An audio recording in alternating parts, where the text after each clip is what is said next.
Welcome to the Accountants Exposed podcast, where we create light bulb moments for our listeners by exposing the journeys, secrets, and insights of some of the top players in accounting. This podcast is brought to you by Michael Edelstein, Director and Founder of Recruitment Expert, a specialist accounting recruitment agency working across Australia, New Zealand, and Asia Pacific. Ladies, gentlemen, and accountants, I had the pleasure of speaking with David Smith from Smithink. David is a true innovator and problem solver with the experience of being a managing partner at PKF, president of ICAA, board member and advisor to small and large accounting firms across the country, as well as being regularly hired to do pre-purchase due diligence for many firms. And if that's not enough, he also led the development of the technology and software business within PKF that was later sold to MYOB. And that's probably before you even had a computer on your desk. So if you're interested to learn about how to be more strategic in your firm, maximize efficiency and profitability, creating and retaining a high-performance team, or you're just a young accountant that wants to learn how to succeed in their career, then you've come to the right place, my friends. Please enjoy.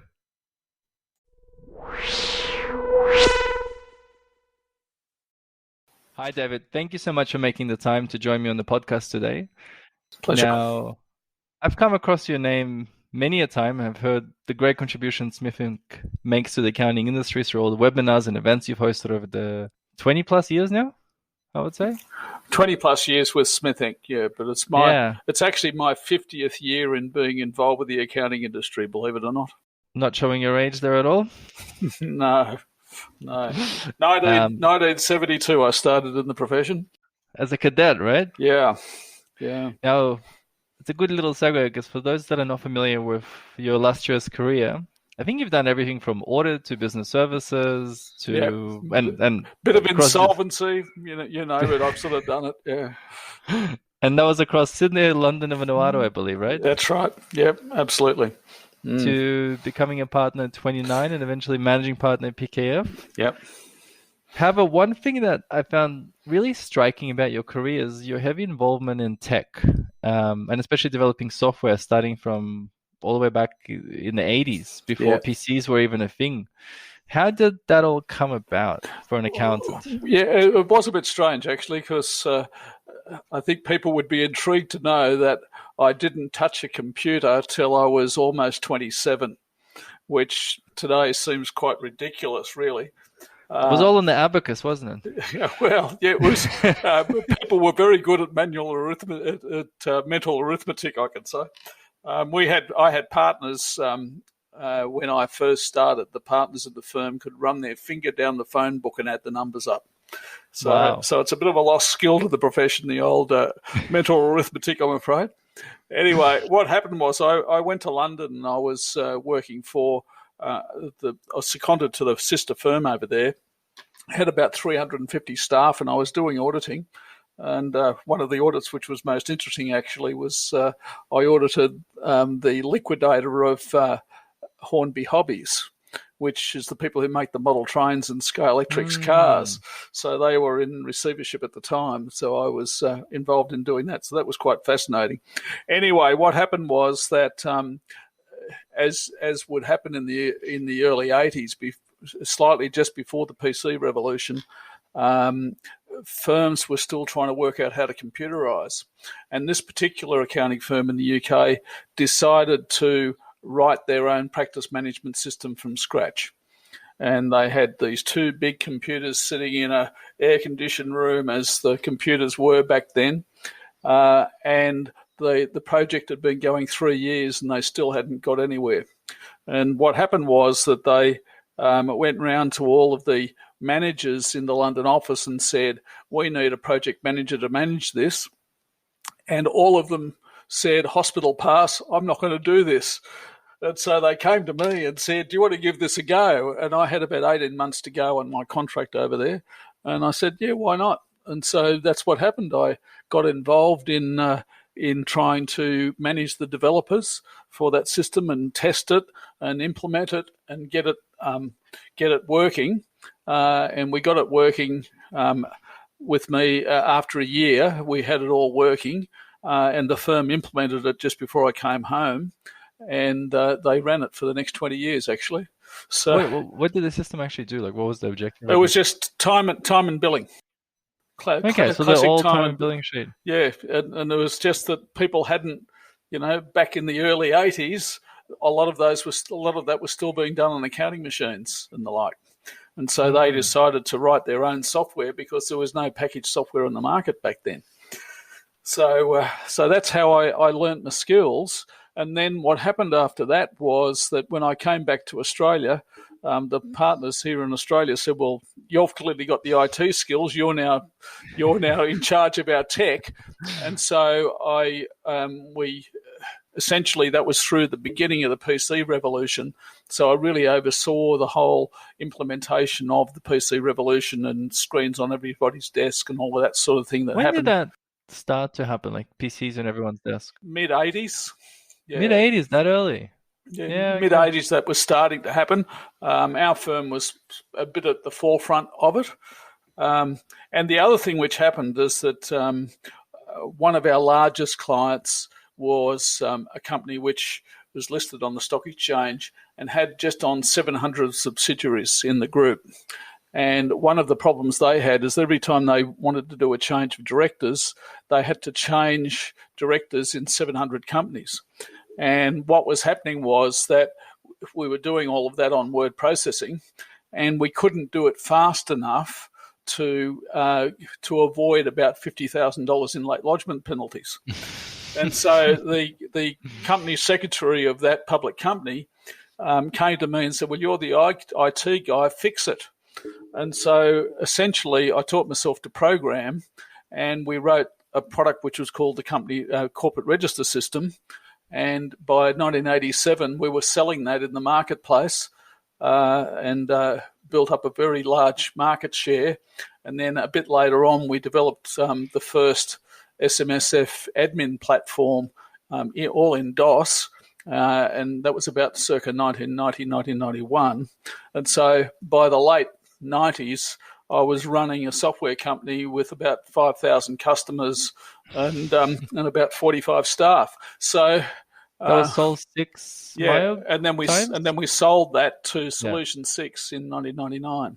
So I ended up a bit of a hybrid professional that I knew how to program, knew how to manage IT projects, as well as being a chartered accountant. So I was going to say, were you still running an accounting client base at that time? No.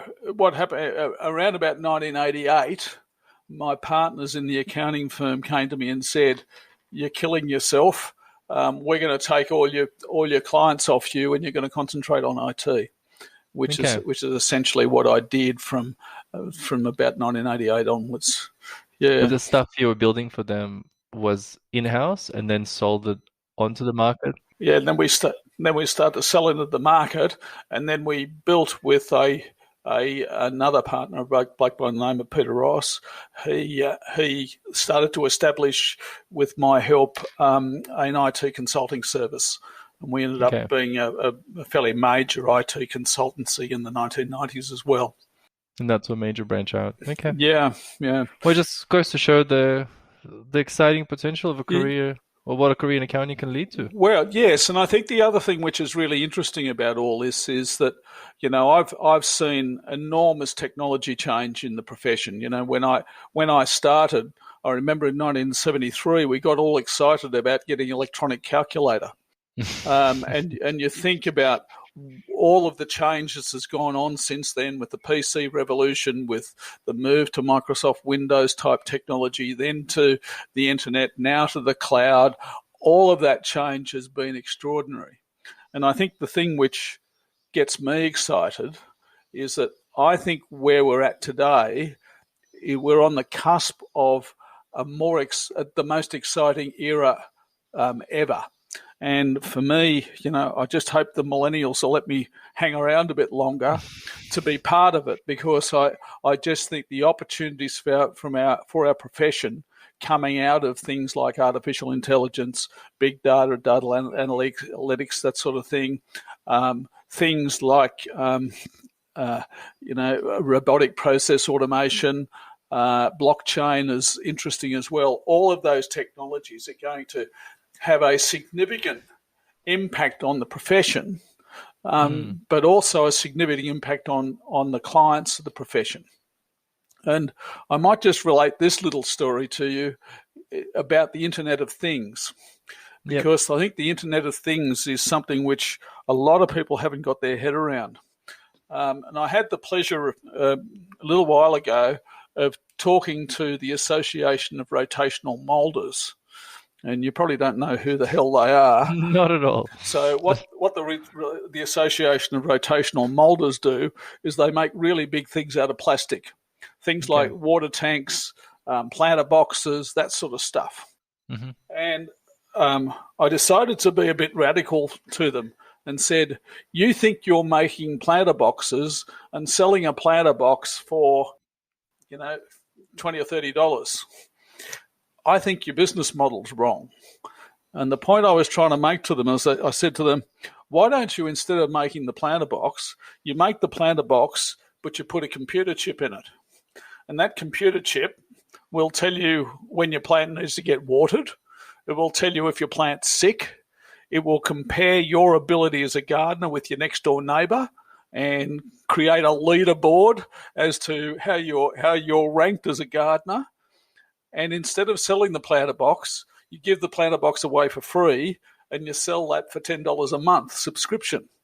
And all of a sudden, instead of selling a $30 planter box, you're now selling something that's worth $10 a month forever.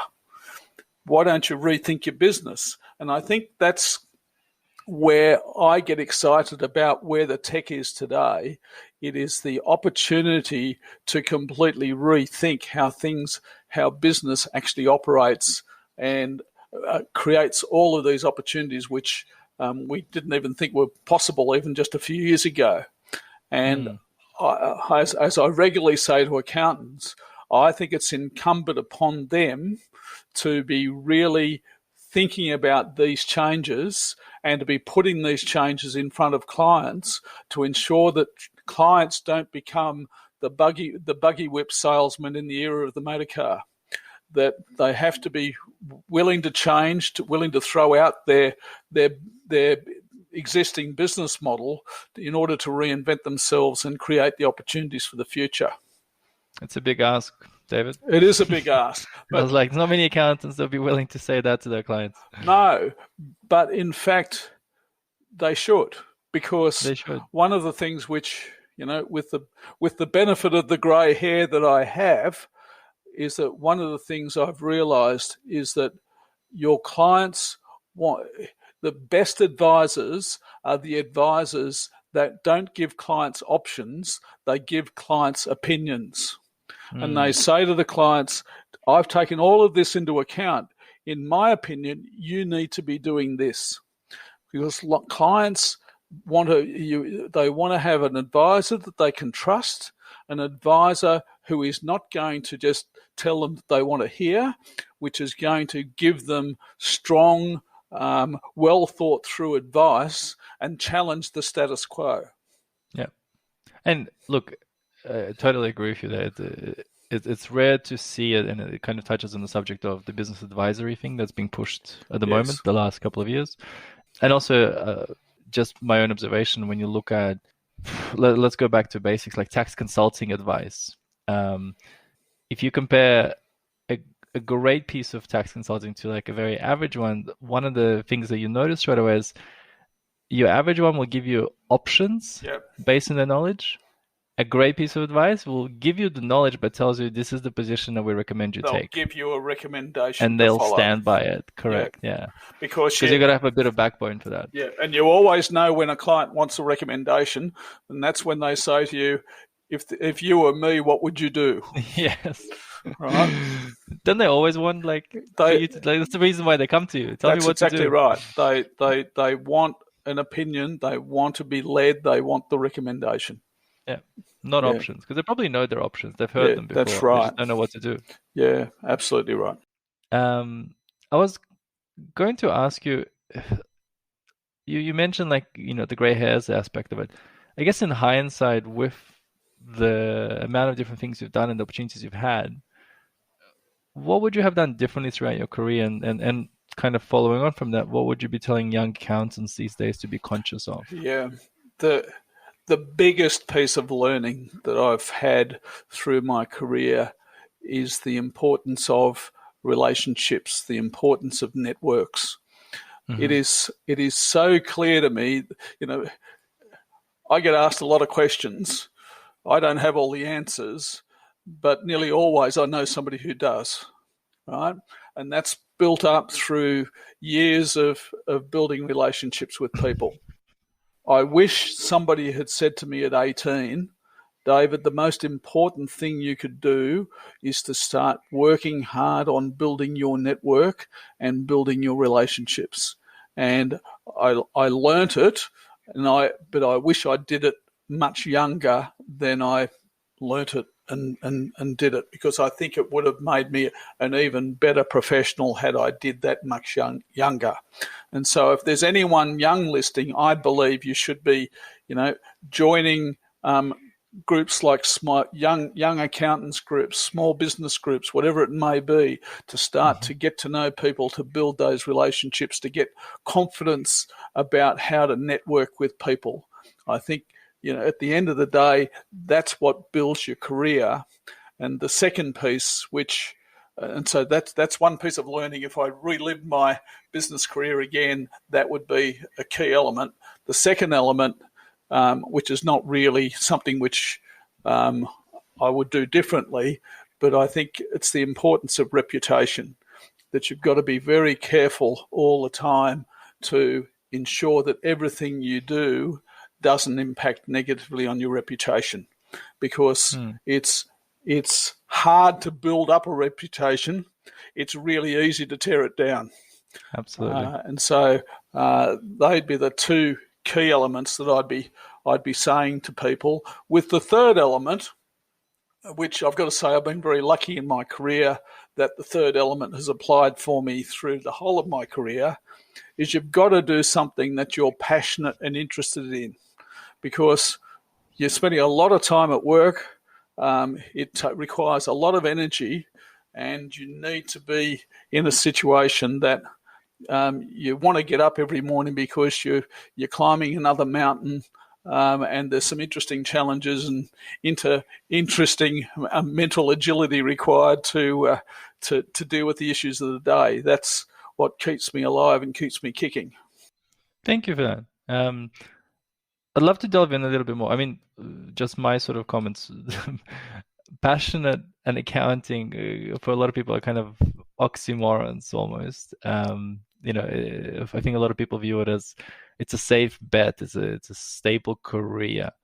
I'm a big believer it's about sort of how you view it, how your perspective on the actual job that you do, versus the mechanics of the job that you're doing. How do you view it? Like, how do you get passionate about accounting? How would you incite that? Because you get passionate about the people you're dealing with. You get passionate about your clients' businesses.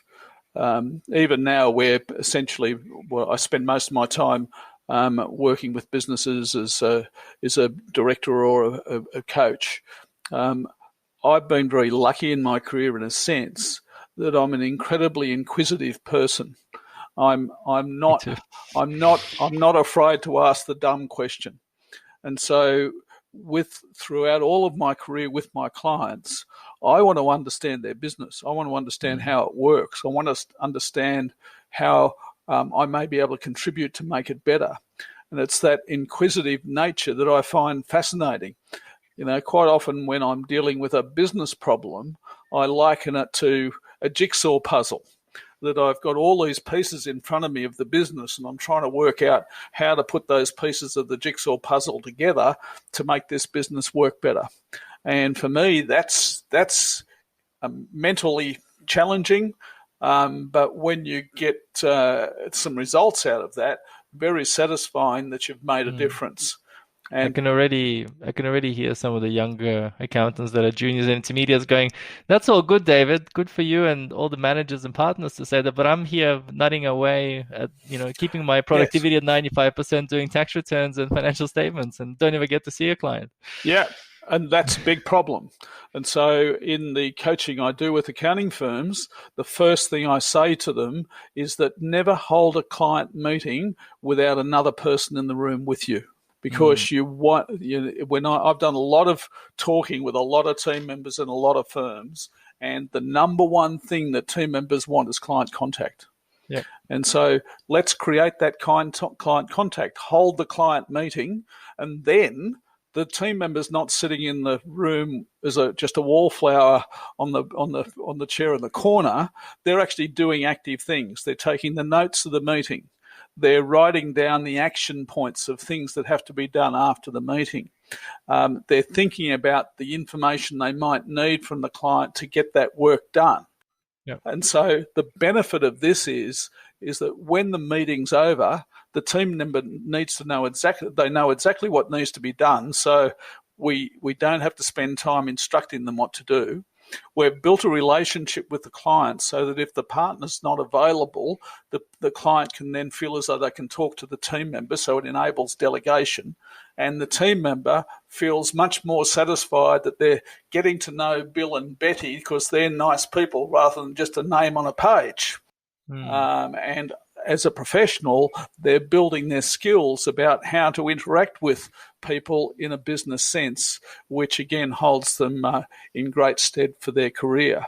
So I'm always saying that to firms, that they should be trying to aim to do that. It requires discipline from partners to achieve that outcome, but it has a substantial benefit to retaining people, but also making them into better professionals.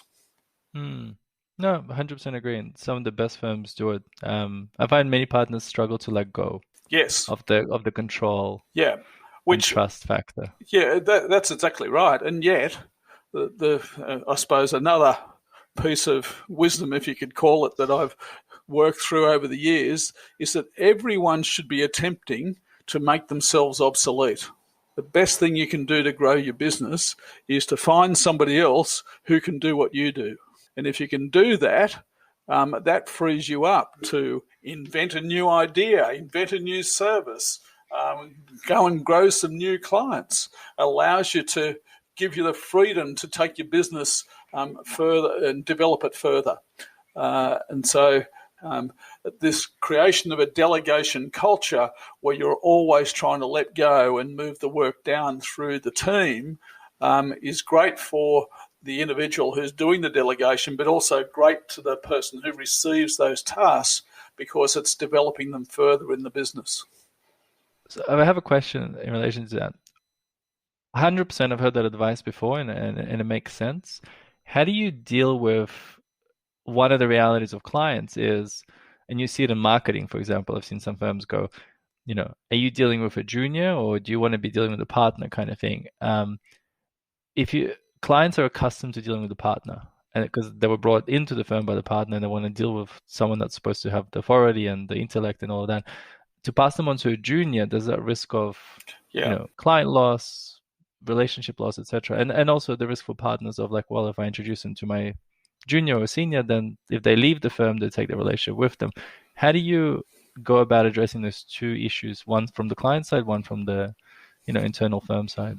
So I think the answer to that is that you say to the client, there are two relationships you've got with my firm. You've got a compliance relationship to do your tax and accounting compliance, and my accountant, manager, whoever they are, Bill over here, will deal with that. And then you've got an advisory relationship as an advisor around your business, and I will continue to do that. I'll involve Bill in that discussion, but I will continue to do that. And over time, you may end up moving the whole relationship over time, depending on the dynamics of the relationships, etc. Yeah. But I think that's the way to deal with it. And my experience is that clients can understand that. I had to do it as I was scaling out my involvement in compliance work. I actually told clients I was incompetent. I said, look, I can't do tax anymore. this person over here is much better at tax than me, so they will do that. I will still provide you with your business advice. Yep. And I never had a problem with clients saying, I don't want to do that. They just said, and even after when I gave up my client activity completely, I always said to those clients, look, if you really want to give me a call, pick up the phone and I'll speak to you. And that confidence that they always knew that I was like, there is a backstop, sort of helped the situation as well. So managing client expectations. Yeah, it's managing the client expectations and, slowly bringing the other person into the mix so the relationship gets built. Now, the concern, the second concern you expressed was, what happens if somebody leaves and they take clients? That is put up over and over again. Yes, it does happen, but it doesn't happen all that often, actually, because the relationship with the original person who brings them into the firm tends to remain pretty strong. And it's even if you move the entire relationship off to a manager, the partner still should, when they know that client's coming in, still should knock on the meeting room door and come in and say hello and have a bit of a chat and, just keep that relationship ticking along to just show a bit of the love. I just don't see that many cases of delegation of work down to managers where the managers then run off with all the work. It doesn't happen as often as people seem to worry about it. The second element to it is make certain you look after your people, so that they don't want to leave.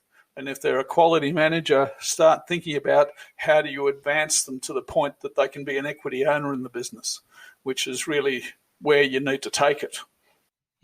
Okay, no, some good points. So basically, managing client expectations as usual, and then understanding the risk and reward ratio of following that path. You mentioned the networking aspect, and accounting traditionally, or at least stereotypically, tends to attract introverted people, I would say. So it's all nice and well to say, cool, attend some meetings, join some groups, and I've seen people do that, but they still stay in the back of the room, not talking to anyone, etc. So how do you develop that networking skill and actually building a network? They need training. So they need you need to get a person to come in and train them on how to operate in a networking environment, how to initiate conversations with people. And at the end of the day, it's all about asking questions, really. And you just have some questions in your head that you will use to kick off a conversation. And while that conversation's running, the most important thing you need to be thinking about is what's the next question I need to ask this person to keep this conversation flowing along. And you may feel at the end of that discussion that, I asked all the questions. I know a lot about this other person. They don't know much about me, and that can happen because, remember, the people you're talking to probably aren't very good at networking either.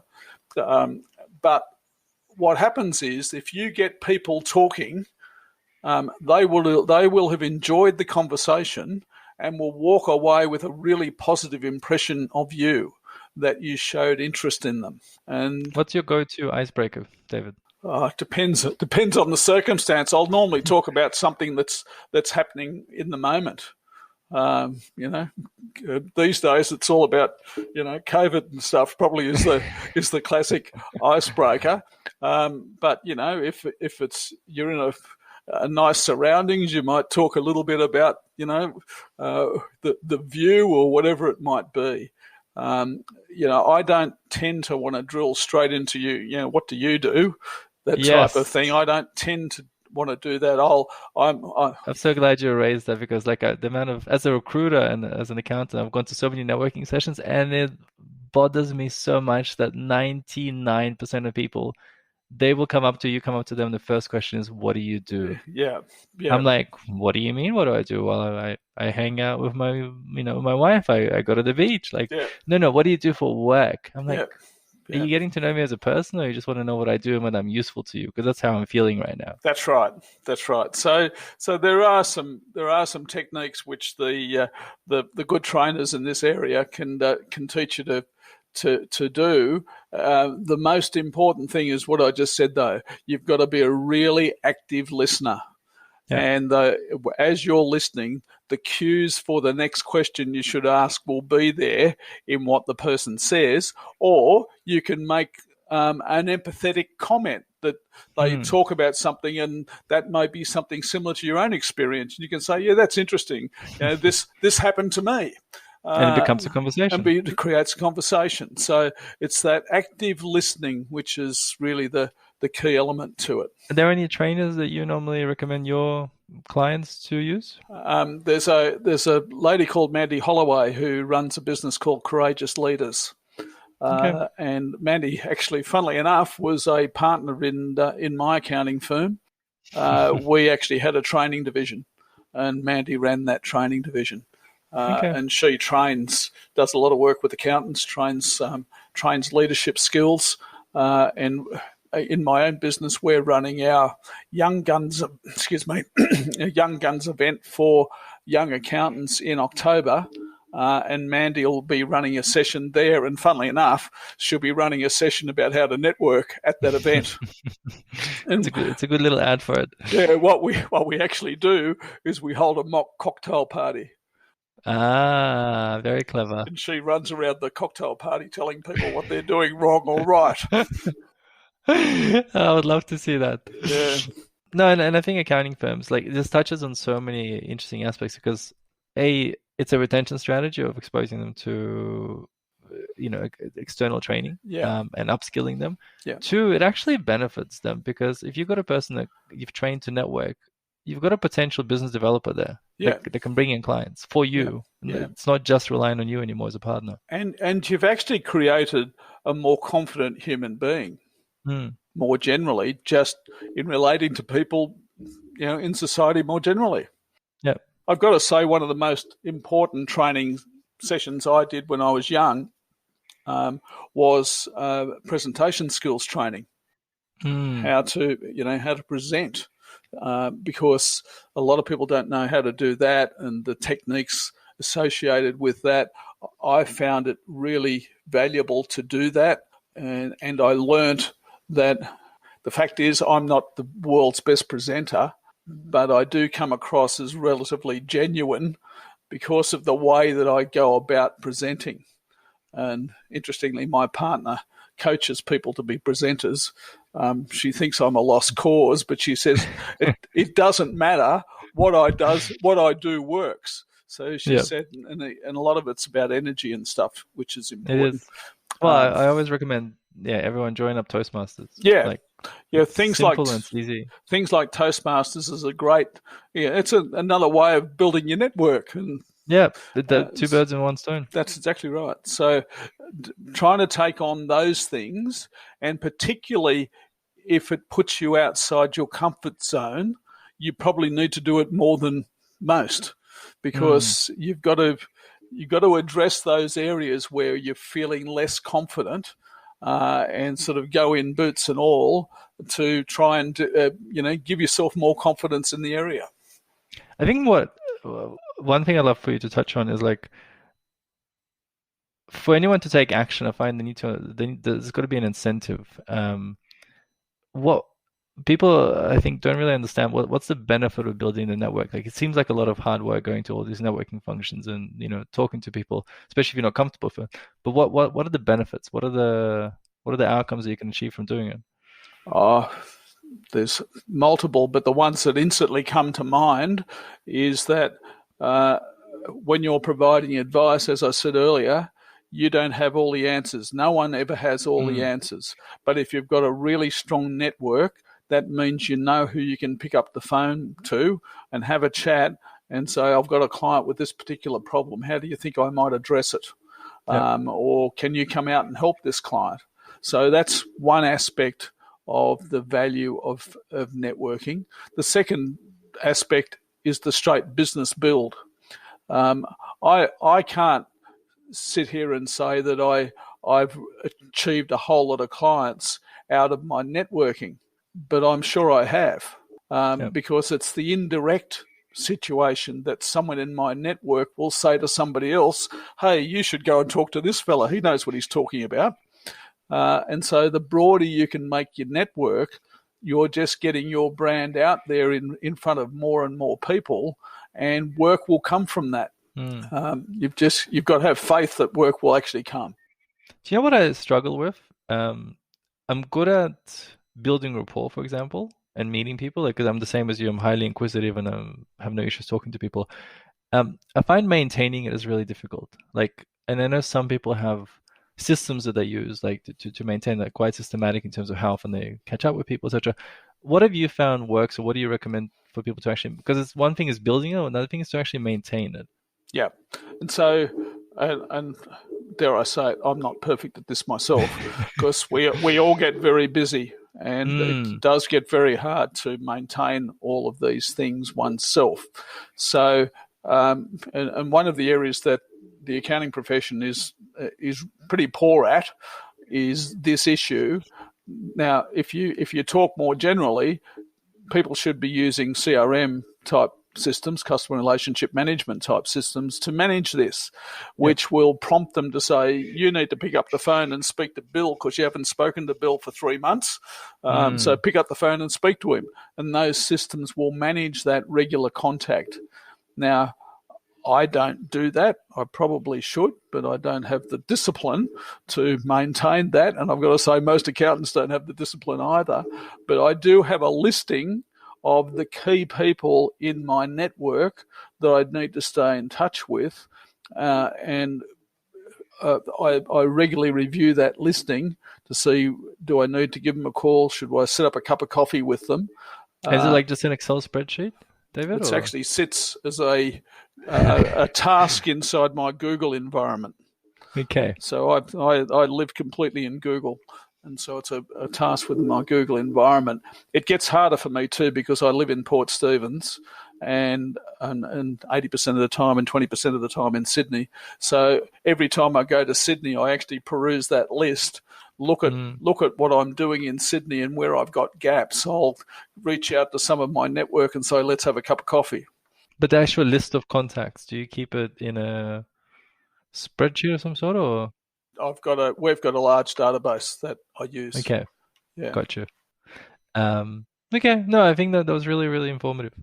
You touched one thing about changes, like all the dramatic changes we've seen over the last 50 years, which is a phenomenal span of time. If you had to choose one or two that had the greatest impact on the profession, what would they be? Looking backwards, it was the computerization of things like tax returns and financial statement preparation in the 1980s. That completely and utterly changed how accounting firms worked. Previous to that, I remember in the mid 70s, you would have every partner would have at least one, if not two, secretaries who would have to type up all of the financial statements and all the tax returns. And the amount of labour involved in doing that was just extraordinary. And I think you should have bought shares in Tipex, the typing correction fluid people, because the amount of that stuff which was used was extraordinary. So I think it was in that once that we got that computerization happening, and computerized tax returns really is circa 1984, 85 was about when that came in, and that was really a revolution, and is really the reason why we got to the point of a computer on everybody's desk, because you could do your tax returns that way. That drove the computer on everybody's desk, really. So, what about in the last 10 years? Something a bit more recent. I'll give you one example of in the last 10 years, which I think has been a great example in how to completely change the way you think, is what both BGL and Class Super have done with SMSFs, because they've created a world where essentially the SMSF production is all but automated by we've had the concept of memorization of transactions since the early 1990s when it was pioneered by BankLink. But what both Class and BGL have done is take all of that one step further by doing data matching, so that it'll take the bank transactions and match them to stock market transactions and investment market transactions, so that the transaction can be automatically dealt with and posted. That is an extraordinary development in terms of the efficiency that has created. So that's one example. Another example is going down the paperless road. That I still do practice reviews where I walk into a partner's office and I can't see the floor for all of the paper. Being 100% paperless is quite possible, but it's a mental attitude. And the firms that have done that really get extraordinarily great productivity gains, and that gives them a lot of flexibility with their workforce as well to enable them to work from home and the like. And so in my mind, those firms that haven't achieved that yet need to keep working on it, because I think that has an enormous capability of transforming the way firms work. The COVID's been a great driver of it, so it's been one of the benefits out of COVID in a sense. But the other thing that firms need to think about is the involvement of clients in that paperless chain, because we've got to receive information with clients and we send information out to clients. We really don't want to have to deal with paper in any part of that loop. So there's an element of client education that's required to help clients appreciate the benefits of working with the firm in a paperless fashion, which can be a challenge when you've got older clients as well as younger clients in the one mix. But the firms, it is achievable. It requires effort, requires education, and requires you to adopt some of the better technology out there. Well, what's the biggest enabler out of all of those? Is there a particular piece of tech or mindset? That's the biggest one. Yeah. So, for instance, I've been 100% paperless myself for, I don't know, nearly 10 years. But I'm sitting here talking with you and I've got 6 screens in front of me. 6 screens? 6 screens in front of me, because I can have everything I need for a conversation all open in front of me in different screens. When I'm reviewing a contract, I can have the main contract with any other subsidiary contracts and appendices all open on different screens, so I can cross-match. I don't need to print anything. And so it's a great enabler to think that way. E-signatures is obviously another part of it. But as I say, it's about mindset. It's to look at a problem and say, how can I do this in a paperless way? So as another example, I've been a long-term user of Samsung Galaxy Note tablets, which is the Samsung tablet with its stylus. I still think those devices are probably the best note-taking device knocking around. But it's, again, a mindset thing, that I walk into a meeting and all my notes are written on the Samsung tablet. The biggest challenge I often have is that I walk into a meeting and they want me to sign something and I don't have a pen. Oh, I love that. I can't believe we've got 6 screens. Crazy. Yeah. I'd love to see a photo of the setup one day. Well, my daughter lives in New York, and she was back here and walked into my office and thought I was running a CIA operation. I could see that being the case.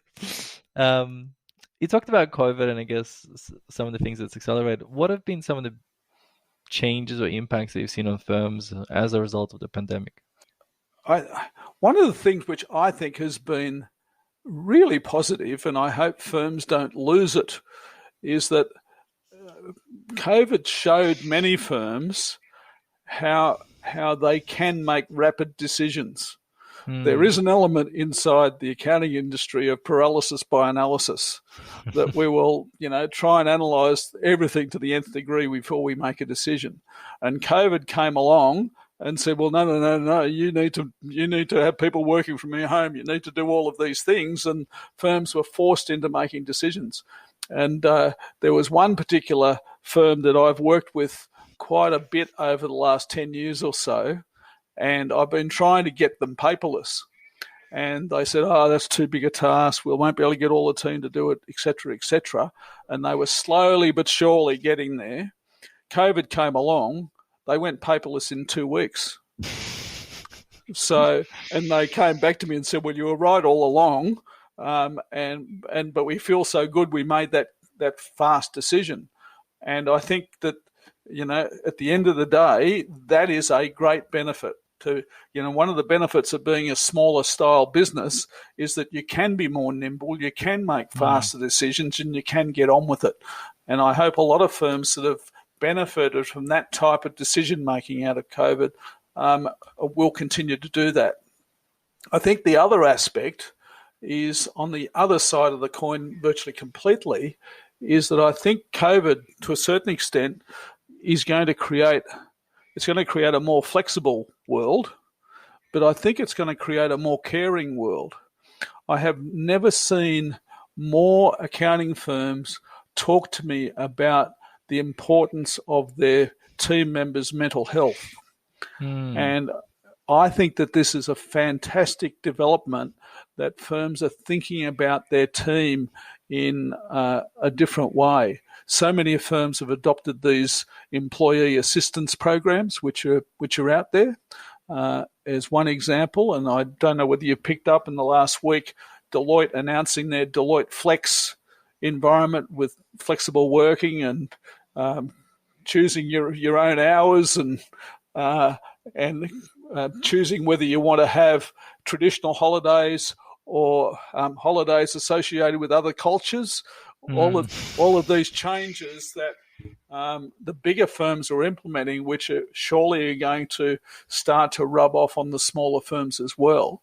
And I think this caring situation and this ability to think more about what does the employee need and how can I help them to be productive, and to be thinking in a positive way and maintain their mental health, I think is a new focus, which is a great benefit that's come out of the COVID situation. Have there been any surprises that have, like, anything that surprised you that have come out of the last 18 months? One of the things which always fascinates me is the unintended consequence. Yeah. And I remember one of my clients was an accounting firm in a tourist area, and when COVID first happened, he was almost suicidal because he thought, all my clients are going to go bust. I'm going to go bust with them. The world is going to end. 6 months later, he's saying, there's a really big problem here that there's not enough staff because everyone's travelling here rather than travelling overseas, and it's gone gangbusters.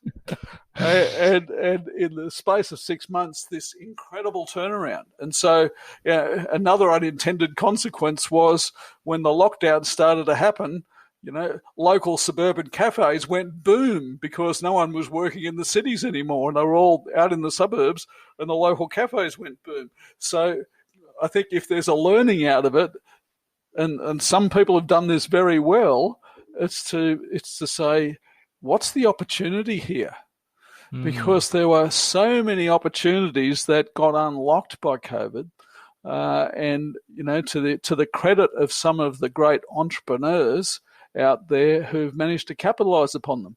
I was sitting in Macca's about 2 weeks ago with my son, and we were having breakfast there because we were going out and we had to do something else, so we had a few minutes to spare. I was sitting in there for 15 minutes waiting for him, and there would have been in that 15 minutes at least 30 delivery riders come in to get breakfast and take it to somebody's home. And you think to yourself, wow, what a change that is in the space of just 18 months, that this delivery rider industry has just gone ballistic. definitely one of them. I mean, look, that industry has definitely been booming beforehand, but it like skyrocketed, as you Yeah, said. it's supercharged it. I actually wonder because like you sit on the boards of quite a few accounting firms and Mm. advise many others. What advice do firms find the hardest to accept and implement? That's a very good question. I struggle with many firms to get them to implement what I call resource plans. Interestingly, some of the firms who have implemented it would happily say that it's the most powerful thing they've ever done in their practice, because it revolutionises how you utilise your labour. And at the Okay. end of the day, uh, you know, what are accounting businesses other than a business that sells labour, essentially? So tell us a bit more about what that means. So essentially, what resource planning is to plan out all the work, and you say this job is going to be done by Fred. Fred's going to do that job in September, and it's going to take Fred 15 hours to do. And you take the entire workload of the practice and cut it up like that. Then you build the entire plan to work out how much free capacity you have, for month by month through the year. Because what you want to do is spread your capacity out across the whole year, so we eliminate this peaking and troughing. We then have to go out to the clients and have the conversation with the clients and say, look, we want to change the way we work so that we can smooth out our workflow through the year. The benefit to you is that when you send your information into us, we'll be able to turn it around a lot quicker. And so you'll get a better result from us. Will you be happy to do that? And the firms that have done that who've got their clients on the bus with them, which then means that when about 6 weeks out from the month in which the work's going to be done, you contact the client and say, just reminding you, we need to do your work in 6 weeks' time. Here's the checklist of the things that we need you to provide to us. Can you get that to us? And then if they don't provide it 2 weeks out, you ring them up again and just say, just reminding you again that your work's scheduled to be done next month. Can you get it to us? You can probably automate all of that as well. So Yeah, there's there are some firms that played around with automating it, but if you do that, you're ensuring that the work is being done by the right staff member at the right level, and you have a plan here so that you've always got enough free capacity in the firm should anything special come along. So when you do this resource plan, you only plan to 80% of your total capacity, so you've always got 20% free for anything special that comes along. But you've smoothed out the workload. The team members know what's in front of them, what's coming, so that they're feeling more comfortable about their own situation in the firm, and the quality of client service improves as well because the client has got certainty around delivery as well. So why are they not doing it? Because it's a lot of work to get it set up. Is to do all of that. Which team member, how many hours, which month, takes in the first year or so. Takes a bit of time to set that up. You'll also in the first year probably screw it up because you probably don't have enough of that information. So the first year is a bit of a test, bit of a checking of the hours and all those sorts of things, checking the processes. It's only really in year 2 and 3 that you start to get the benefit. The part of the other issue is the partners. So some partners, we may have a resource plan, but a partner will come along and say, no, I need this job done now. Drop everything you're doing, do this. And as soon as you do that, the whole plan goes out the window. So you need to have the partners need to be 110% committed to this is the way we run the practice in the future. Okay. How do you get around some of the issues that go with that? A, from the client side, B, just deadlines, losing staff, not having enough, etc., mat leave. You only plan to 80% of capacity, so you've always got 20% free for the unusual things coming along or a team member leaving. Clearly, if you get a situation that you lose capacity because half your staff's walked out, Well, if that happens, you then got to get back on the phone to the client and say, unfortunately, we had you planned for September, but we've got some issues with our own capacity. We're going to need to move you. Is that okay? So you just have that conversation with the client and move them around if it's absolutely necessary. The most important thing with dealing with a client is the concept that the client should never be surprised. Should always just be on the front foot and making certain the client understands exactly what's going on. And if they're uncomfortable and they need it done, well, you get it done for them and try and move somebody else. Okay.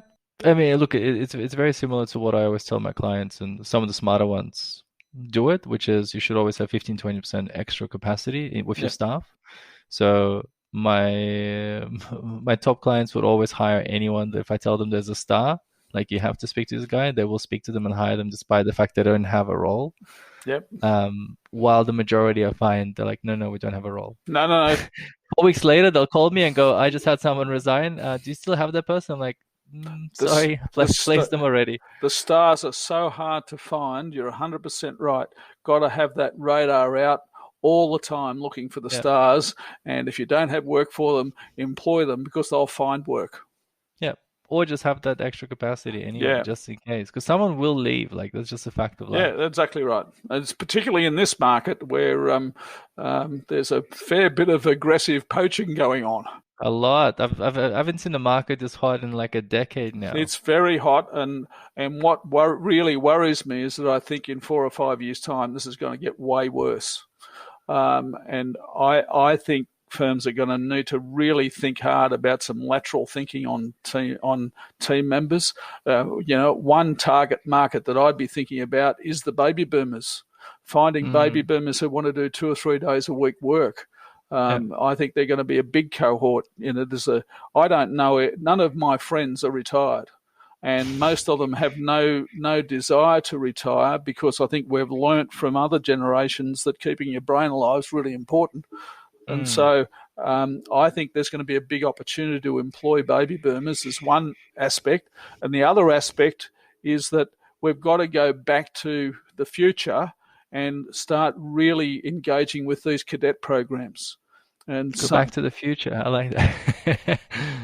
Some of the firms who've been running very effective cadet programs, getting the kids out of school and doing sandwich courses with their degrees, those firms have no problem having sufficient numbers of managers and future partners because, yes, they have attrition in the cadet program, but they always employ enough of them so that they've always got a few left through the attrition. And those firms have really, I think, had a much more successful situation by trying to engage the youngsters.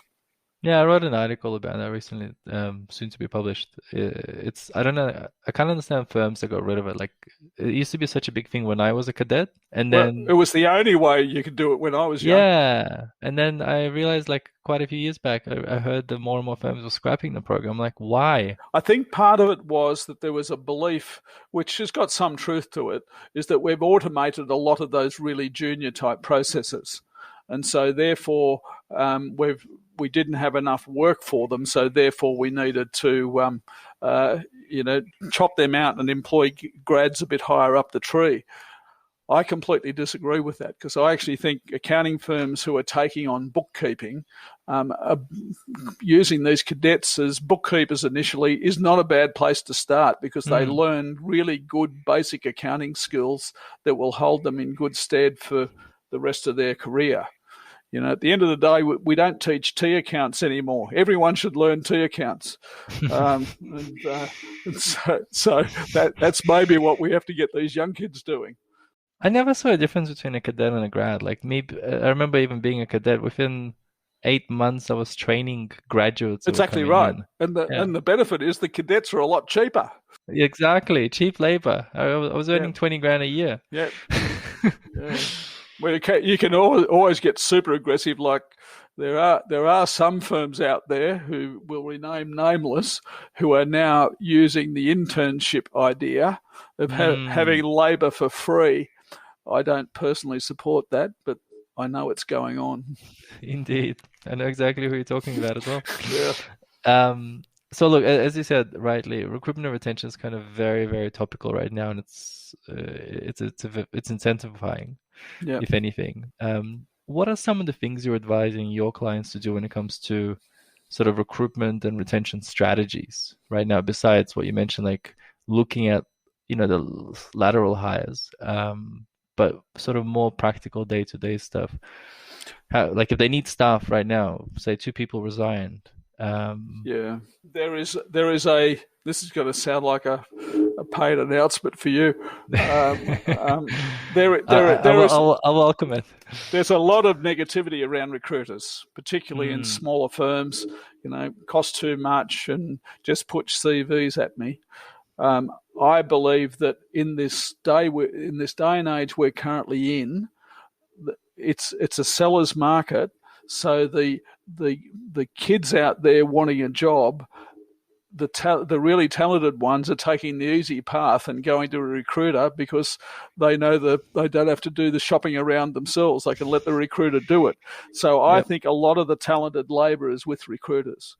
So therefore, the accounting firms have to get with the program and start thinking about using recruiters, but do it properly, and that is find a recruiter who's willing to spend the time to really understand the accounting business and understand the culture of it, the type of people that they need, and how a person might fit into the environment, and then a recruiter which will only put in front of the firm people who fit that family photograph, so that you can get confidence in that recruiter that they're not just shoving CVs at me, they've really thought about it. I've had a recruiter friend of mine that I've used now for nearly 40 years, and he's exactly of that ilk. Back in the 1980s, when I was employing a fair number of people, I reckon about 80% of them came through this bloke, and I employed nearly 90% of the CVs he put in front of me. So he fully understood my business. So I think it's really incumbent upon the firms to really seek out a great recruiter who wants to work in partnership with them and not just be someone who shunts CVs in front of people. Yeah, and look, there's probably a lot more I can add to that, but to have that relationship requires a certain dynamic and certain approach, because unfortunately what we find is a lot of accounting firms just go out to 5 agencies and put their own ads up on Seek and go, cool, find me someone. But what they don't realize is they're creating a CV race. So what I try to explain to my clients is like, well, to those clients that do it, is like, you're putting us in a situation where you want me to race against 5 agencies plus your own ads and your own HR person. Of course it's gonna be detrimental to the quality, because we don't have the time to put in and the effort to put in to do it properly and actually go and find you a star. Yeah. So I'm always say one recruiting company, but spend the time to really find one that you can work with and that will build a strong relationship with you. That will be far more effective. 100%. Agree with that. Anything else that you recommend from either the recruitment perspective or the retention perspective? Well, from the retention perspective, one of the big challenges is there's not enough feedback, and the feedback that's given is normally terrible. And I've got to say there are 2 people in the world that I struggle with a bit. One is HR consultants and one is marketing consultants, because I don't think that either of them appreciate professional service firms well enough. And if a professional service firm is doing their performance reviews by getting the team member to fill in a whole long form with boxes to tick and ratings to be made, I can tell you that the team members hate that with a passion. What they really want is feedback. And so what I recommend to firms is that they should abandon that entire process and they should come up with what I call a career development plan for every team member. And so that's focused on where is this person heading in their career? What are the things does that team member need to do to develop that career further? What are the things that we need to do as a firm to help them get there? And you build an action list that we're both going to execute on to take them further along the road to develop their career. That's what, in my opinion, that's what the team members prefer and want. So that's the first piece of it. The second piece of it is that when we're doing all of this accounting work, and I ask this question over and over again, I say, you get to the end of a job, what do you do? And the answer I get 95% of the time is, well, we get on to the next job. Well, the answer should be that no, we get to the end of the job, we now take a step back and do what I call an end of job review. And that end of job review is, what did we do well, which is a chance, and this is not a checklist to be filled in, this is a conversation between the reviewer and the doer. What did we do well? Chance to give positive feedback to the team member. You did these aspects of this job really well. What didn't we do so well? Chance to give a feedback to the team member about things they could be improving on. How can we do this job better next year, which is looking at, where our processes may need some improvement. How can we get the client better organised next year, which is focused on, should we be getting the client on Xero's accounting system or something else to make them more efficient so we can do their work more efficiently? What can we be saying to the client to improve their business or their personal financial position? So to encourage team members to be thinking more outside the square about how we can improve the client. What improvements do we need to make to the checklist that we give to clients every year to provide information to us? And then lastly, I recommend that we should play like school teacher and score the job out of 10. So I'll give it a 7 out of 10 or an 8 out of 10. And what that does is, if somebody gives me a 7 out of 10, the question I'm going to ask is, how do I get an 8? How do I get a 9? Which then focuses on how we actually improve the job. And my belief is that we should be doing that end of job review, which should only be a 10-minute conversation at the end of all business client type jobs, to really provide that feedback, but also focus on how we can improve. Sounds like a lot of work, David. Sounds like way more than 10 minutes as well. Well, it takes me longer to describe it than it does take to do. Because once you're into the throes of it, it's only 1 or 2 points. We need this client, we need to get them on Xero. How are we going to do that? Let's create an action point and move on. But it all comes back to the fact that the team members are wanting more of that type of feedback. Okay. Would you systemize that as well? Like, would you use a particular system to document all that feedback? Some firms do. Yeah, some firms do. Okay. All sits inside the sort of work paper file for the client. Okay. With appropriate action lists and the like. Okay. Any particular, so back to the recruitment piece.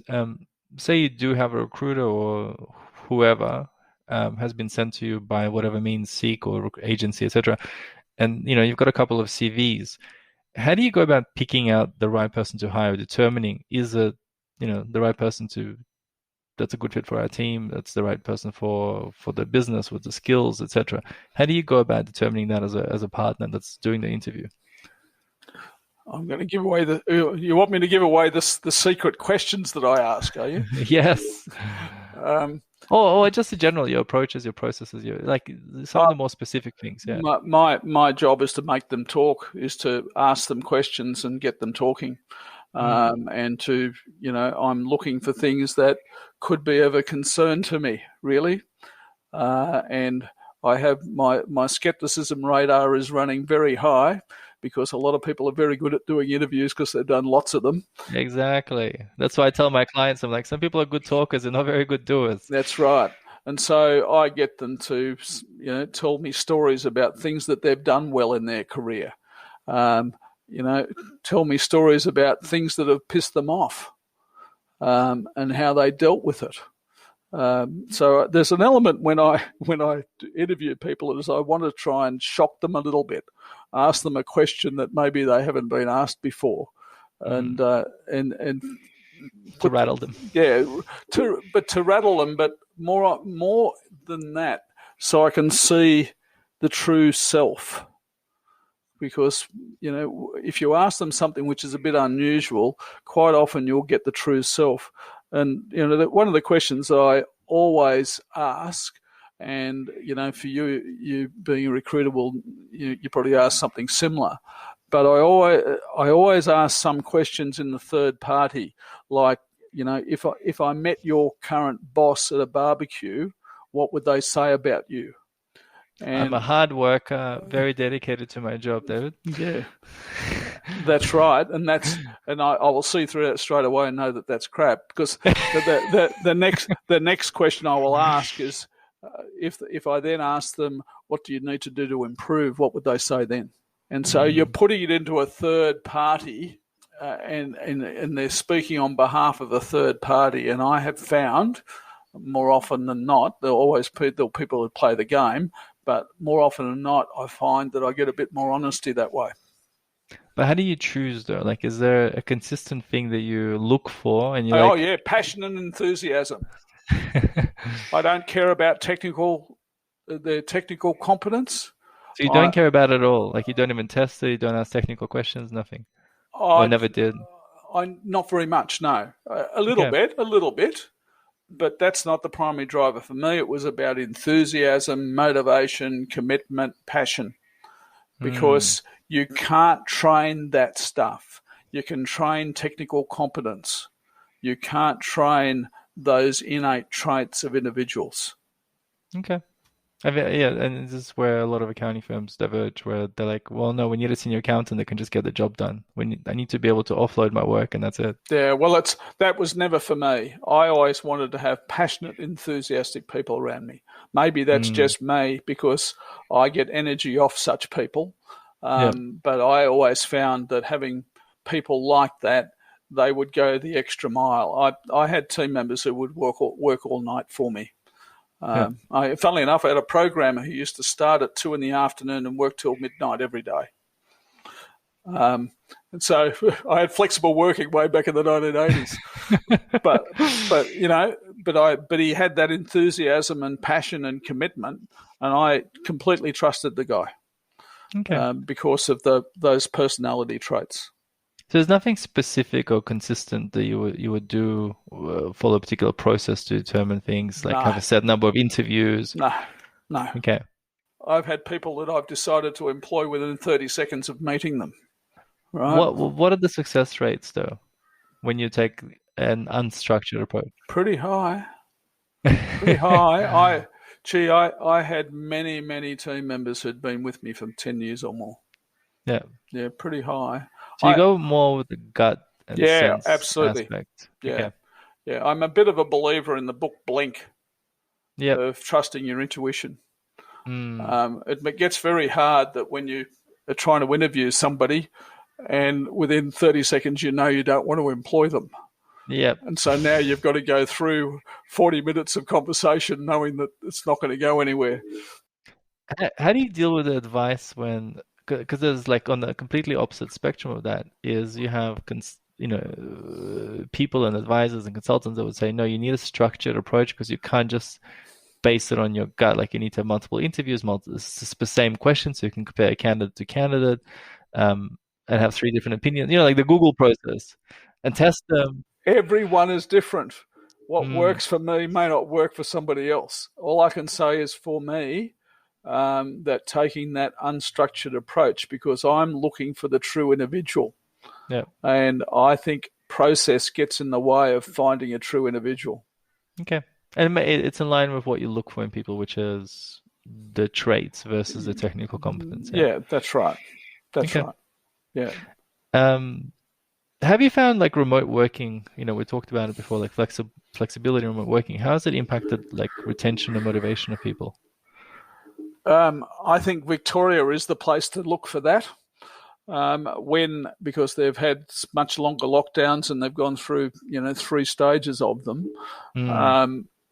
Initially, the lockdown productivities went up, and that was right around the country. Productivities went up, but now productivities are down, not up.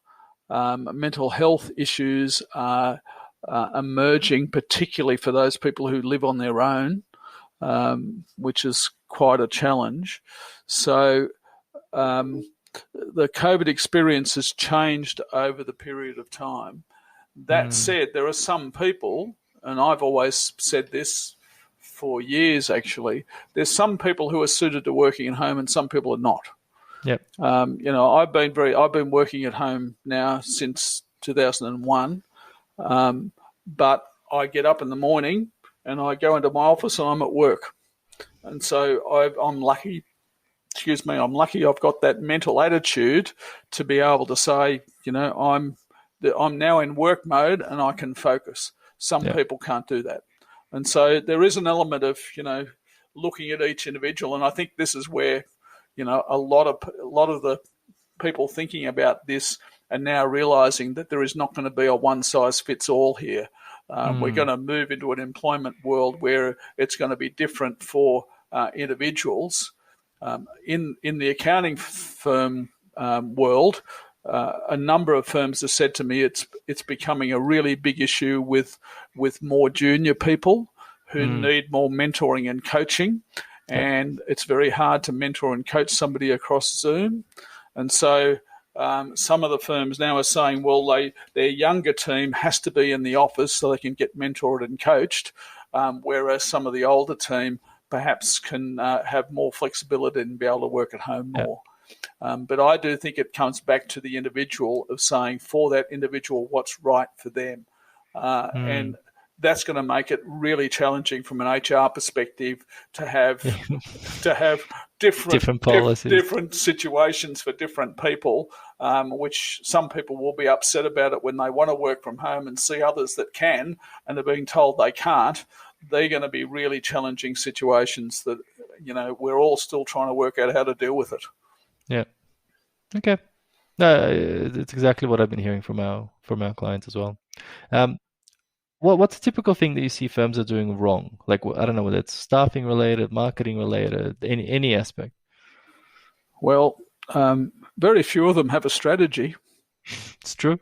And a plan. And at the end of the day, you need to know what that light on the hill is, what you're aiming for. And you need to have a plan to get to where you want to be. It's the age-old thing, start with the end in mind. But many firms don't have that end in mind. And so I think it's a key element for firms to really work on building a strategic plan. And I'm not talking about war and peace here. It can be relatively simple. But, the elements of this is that they need to do like an environmental scan to look at the world around them to see what's happening in that world around them that might impact the firm and create opportunities for the future. And then they need to look internally to do essentially like a SWOT, strengths, weaknesses, opportunities and threats, and to do like a self-assessment of where we're at, and then to take all of that into account. And then they need to work out what the owners actually want. And then taking all of that into account, we then need to create the vision. How big are we going to be? Where are we going to operate? What are the services we're going to provide? What are the types of people that we need to employ? What other resources and infrastructure do we need? And you need to create that narrative of what the plan will be, and then spitting out the back of that is a whole lot of action points of these are the things that we're going to do, and this is when we're going to get them done by. So that we've got a plan that we're executing to. So few firms do that, and yet the firms that do that, they're the ones that make headway. They're the ones that really drive to great performance, but also they set themselves up so that they don't have succession issues, and the owners, when they want to retire out of the business, it's all planned and there's no great disruption when that happens. Okay. You mentioned opportunities. What are the biggest opportunities for accounting firms and partners at the moment or in the future? Well, business advisory still is a huge opportunity. We've been talking about business advisory since about 1975 at least, if not before. So it's been around a long time. I think many firms don't think about business advisory in the right way. Many firms to the failure of the software companies to a certain extent, have been convinced that they just need to buy a piece of software and they can go out and become a business advisor by doing sensitivity analysis on a business. That doesn't get you there.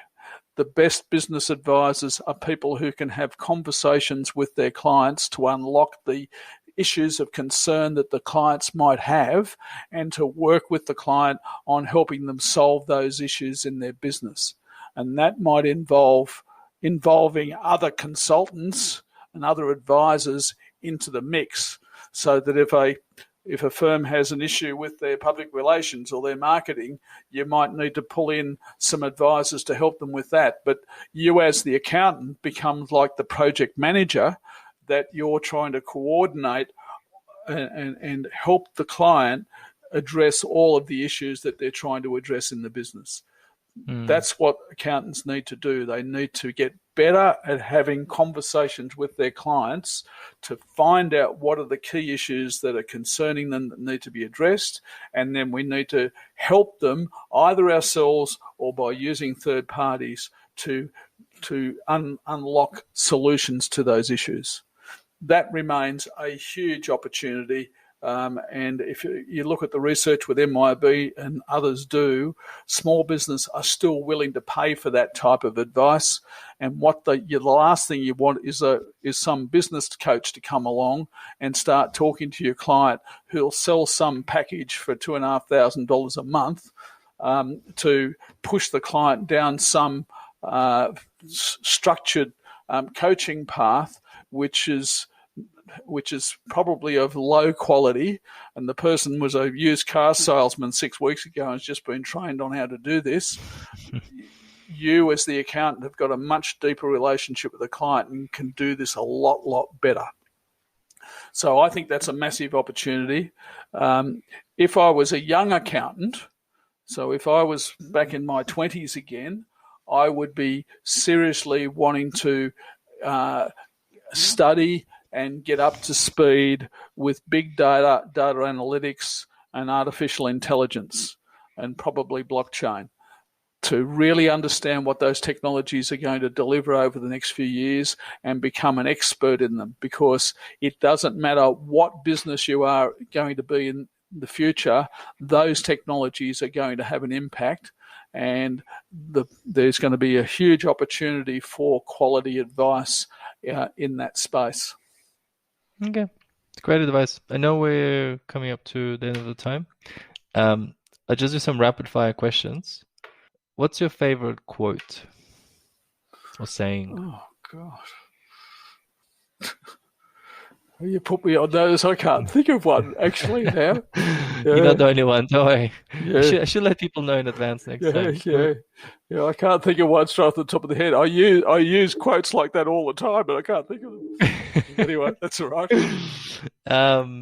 What have you read, watched, or learned recently that's had the most impact on you? The most recent thing I've read about was did have a big impact on me. It had an impact on me in what I'm saying to my clients. Was the rundown about Deloitte Flex, actually, about what they're doing with their flexible working. I found that quite fascinating, and I've already been speaking to some of my clients about it to say, if you've got the big four starting to drive down this road, smaller firms are going to have to start to think about this stuff. So that was probably the one thing that I reacted to. The other thing I reacted to is my football team having 12 players banned. Which football team is that? St George Dragons. St George, yeah, okay. And I'm very close to handing in my membership. What have you bought recently? Like a big or a small purchase that's had an impact? God, I don't buy anything. I've just sold my home in Sydney. So out of the rat race. Yeah, so I've done that. What have I bought recently? I don't buy anything anymore. I'm about got everything you need. I'm about to renovate the garage that I'm sitting on top of at the moment. So I'm about to buy a new garage. If that helps. We'll go with that. I mean, it's your work area, so it's important. Yeah. What book or books should accountants be reading? I have an issue with business books. And that is that most business books really only have one essential idea in them. And a lot of the rest of it's fluff. Some of it's actually very misleading. So there are some very leading authors who have written business books that have been debunked. In other words, that they have taken a selective sample in their analysis that they use to put forward their arguments. So I don't read that many business books. I read a lot of what's happening in the popular press and the Fin Review. But in terms of reading business books, I'm more skim across things and pick up ideas, because I have a high degree of skepticism about a lot of the stuff I read.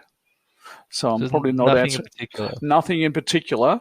But things like the book Blink was interesting to me, because I actually do agree with that concept.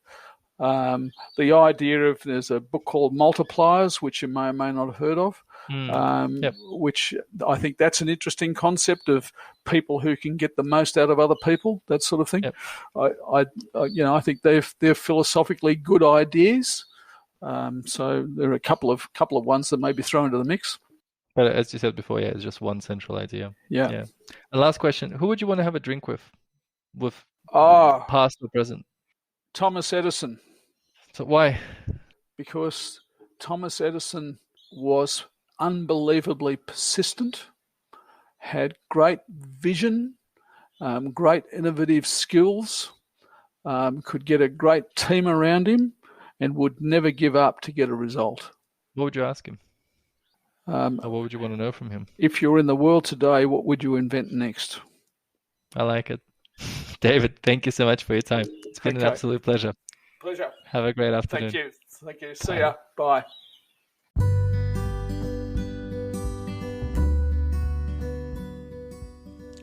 Thank you for tuning in, and hope you enjoyed this episode. Please like our podcast and share it on LinkedIn, Facebook, Twitter, or wherever it is you hang out, so more people can benefit from these speakers.